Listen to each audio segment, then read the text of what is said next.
अस्सलाम वालेकुम जी। अगर आप हाइपरकलीमिया की ट्रीटमेंट के बारे में तफसील से जानना चाहते हैं तो वीडियो आपके लिए है। इस वीडियो को आखिर तक देखिएगा। चैनल को लाइक, सब्सक्राइब और बेल का बटन ऑन कर लें और अपने दोस्तों के साथ चैनल को शेयर ज़रूर करें। चलिए जी स्टार्ट करते हैं।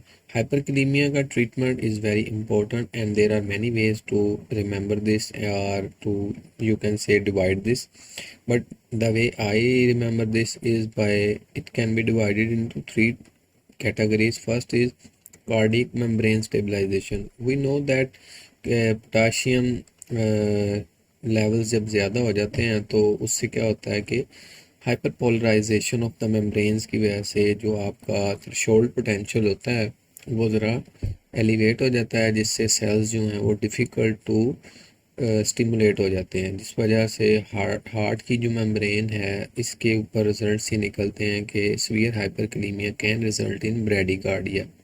So first and foremost step is to do cardiac membrane stabilization. How we can do it? It's by giving the calcium. Calcium is opposite to potassium. Uh, so how to give calcium? Calcium can be given in gluconate form or chloride form. हमारे यहाँ ज़्यादातर जो availability है वो है calcium gluconate की। Usually ये इस तरह से आता है कि 10% कैल्शियम ग्लूकोनेट जो होता है उसका 10 ml का जो एम्प्यूल है वो हम एक माइक्रोब्यूरेट में डालते हैं और उसको डिल्यूट कर लेते हैं 90 ml नॉर्मल सलाइन में, और इसको फिर 2 to 10 मिनट्स के अंदर जो है वो इन्फ्यूज़ कर देते हैं। So now we have stabilise the membrane of heart.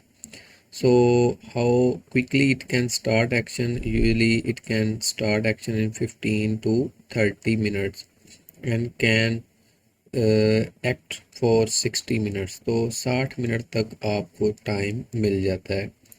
आपने ड्यूरिंग ट्रीटमेंट ऑफ हाइपरकलीमिया ये बिल्कुल नहीं बोलना कि असल जो इलाज है वो अंडरलाइंग काज की ट्रीटमेंट है। तो सेकंड जो ट्रीटमेंट के अंदर इम्पोर्टेंट कैटेगरी आती है that is shifting the potassium intracellularly. जो पोटेशियम आपका बाहर आ गया है उसको वापस भेज दें। इंट्रासेलुलर शिफ्टिंग जो है वो आप किस तरह से कर सकते हैं, कौन सी ड्रग्स हैं जो इस मैकेनिज़्म के थ्रू जो है वो ट्रीट करती हैं हाइपरकलीमिया को। Here we have insulin. Insulin internalizes the potassium and causes intracellular shift. How to give insulin? Usually books में जो है वो 50% डेक्सट्रोज वाटर के बारे में लिखा गया है कि उसको इंसुलिन रेगुलर जो है रेगुलर इंसुलिन के साथ कंबाइन करें, लेकिन हमारे यहाँ जो है वो 25% डेक्सट्रोज वाटर अवेलेबल होता है। तो हम फिर 25% डेक्सट्रोज वाटर जो है उसके साथ 12 इंटरनेशनल यूनिट्स जो हैं रेगुलर इंसुलिन के उसे कंबाइन करते हैं और स्लोली इन्फ्यूज़ कर देते हैं। इस तरह से जो आपकी कुछ अमाउंट ऑफ पोटेशियम है वो रिड्यूस हो जाती है। ये बॉडी से निकलती नहीं है, इंट्रासेलुलर शिफ्टिंग हो जाती है। और दूसरा मेथड है इंट्रासेलुलर शिफ्टिंग का, वो है जी आपका बीटा 2 एगोनिस्ट की जो है नेबुलाइजेशन। तो इसमें हम यूजुअली क्या करते हैं कि साल्ब्यूटामोल जो है इसकी नेबुलाइजेशन करते हैं, लेकिन रिमेंबर कि इसकी जो डोजेज है वो थोड़ी सी ज़्यादा रखनी है। तो कैसे हम कहेंगे जी कि हम 2 ml साल्ब्यूटामोल को 3 cc नॉर्मल सलाइन के साथ कंबाइन करके नेबुलाइज़र मास्क के थ्रू नेबुलाइज करा देंगे। तो इस तरह से भी आपकी कुछ जो अमाउंट ऑफ पोटेशियम है वो आपकी शिफ्ट हो जाएगी सेल्स के अंदर।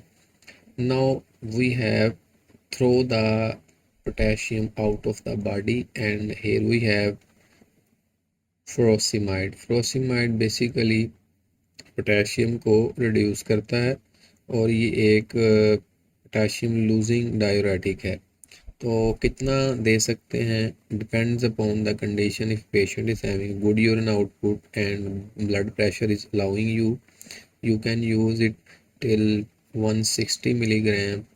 Repeating dosages of 40 milligrams are being repeated again and again, and then you can have reduction in potassium.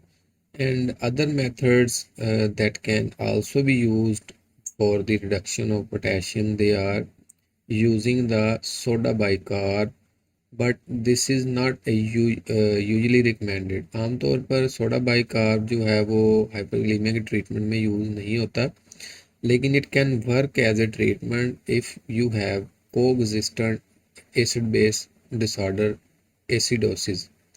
तो अगर आपके पास पेशेंट एक प्रेजेंट किया है जो कि क्रोनिक किडनी डिजीज़ का है, उसे एसिडोसिस है, तो वी नो कि जो आपका प्रोटॉन पोटेशियम पंप है वो इस तरह से काम करता है कि एसिडोसिस को कंपनसेट करने के लिए बॉडी जो है वो पोटेशियम को थ्रो करती है आपकी जो इंट्रावास्कुलर कंपार्टमेंट में।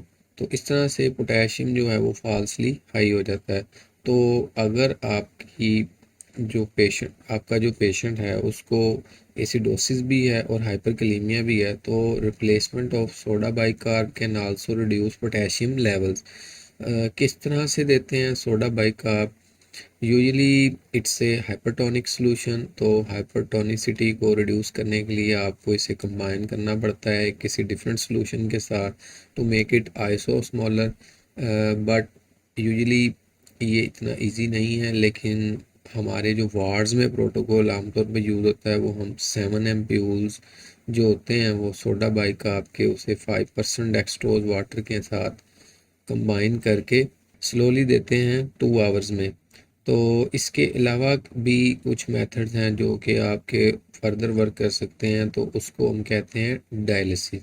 तो डायलिसिस इज़ द लास्ट और you can say sometimes the first treatment available for the treatment of hyperkalemia. But once अगर कोई आपसे पूछे कि डायलिसिस, तो आपका जवाब होना चाहिए कि hyperkalemia not responding to medication, then we can opt for dialysis.